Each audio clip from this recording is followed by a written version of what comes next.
سورۃ النساء کی آیت نمبر 105، سورہ نساء کا 16واں رکوع اور 5ویں پارے کا 13واں رکوع۔ اللہ رب العالمین نے ارشاد فرمایا، انا انزلنا الیک الکتاب بالحق،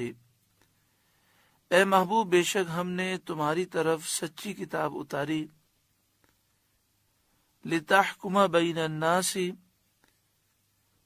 کہ تم لوگوں میں فیصلہ کرو، بما اراک اللہ، جس طرح تمہیں اللہ دکھائے، ولا تکن للخائنین خصیما، اور دغا والوں کی طرف سے نہ جھگڑو، واستغفر اللہ، اور اللہ سے معافی چاہو، ان اللہ کان غفورا رحیما، بے شک اللہ بخشنے والا مہربان ہے۔ اس آیت کریمہ کے شان نزول کے بارے میں حضرت صدر الافاضل علامہ مولانا نعیم الدین مراد آبادی علیہ رحمہ لکھتے ہیں،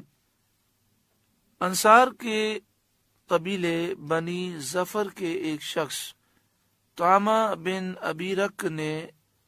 اپنے ہمسائے قتادہ بن نعمان کی زرع چرا کر آٹے کی بوری میں زید بن سمین یہودی کی یہاں چھپائی۔ جب زرع کی تلاش ہوئی اور طعمہ پر شبہ کیا گیا تو وہ انکار کر گیا اور قسم کھا گیا۔ بوری پھٹی ہوئی تھی اور آٹا اس میں سے گرتا جاتا تھا۔ اس کے نشان سے لوگ یہودی کے مکان تک پہنچے اور بوری وہاں پائی گئی۔ یہودی نے کہا کہ طعمہ اس کے پاس رکھ گیا ہے، اور یہود کی ایک جماعت نے اس کی گواہی دی، اور طعمہ کی قوم بنی ظفر نے یہ عزم کر لیا کہ یہودی کو چور بتائیں گے اور اس پر قسم کھا لیں گے تاکہ قوم رسوا نہ ہو، اور ان کی خواہش تھی کہ رسول کریم صلی اللہ علیہ وآلہ وسلم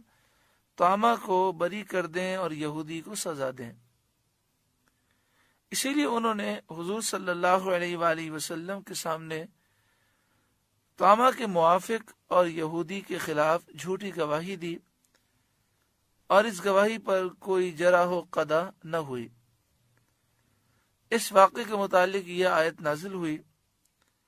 اس آیت کریمہ کے بارے میں آپ نے شان نزول سماعت کیا،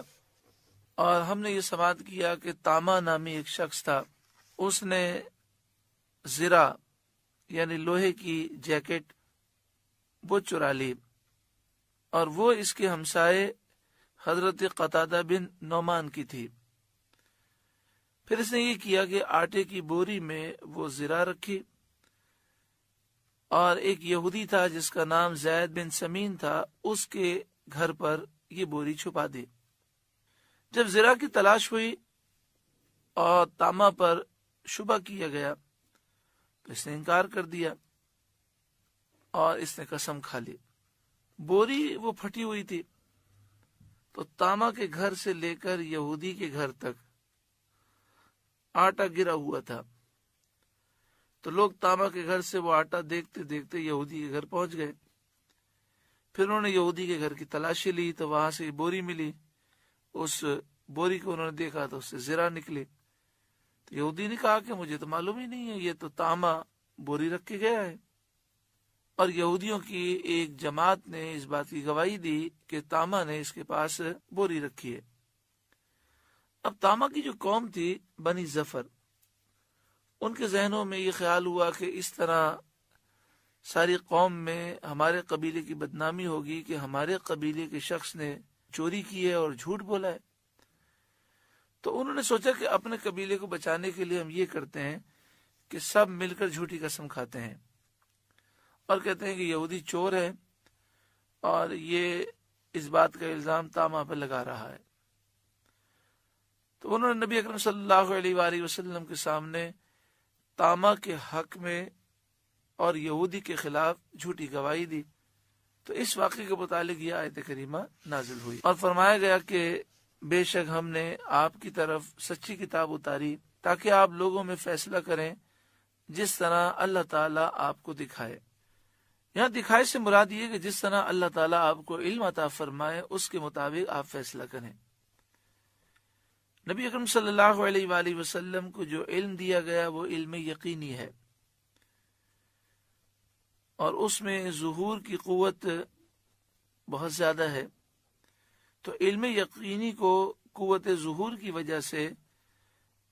رویت یعنی دیکھنے سے تعبیر فرمایا گیا۔ اے محبوب، بے شک ہم نے آپ کی طرف سچی کتاب اتاری تاکہ آپ لوگوں میں فیصلہ کریں جس طرح اللہ آپ کو دکھائے۔ حضرت عمر رضی اللہ تعالیٰ عنہ سے مروی ہے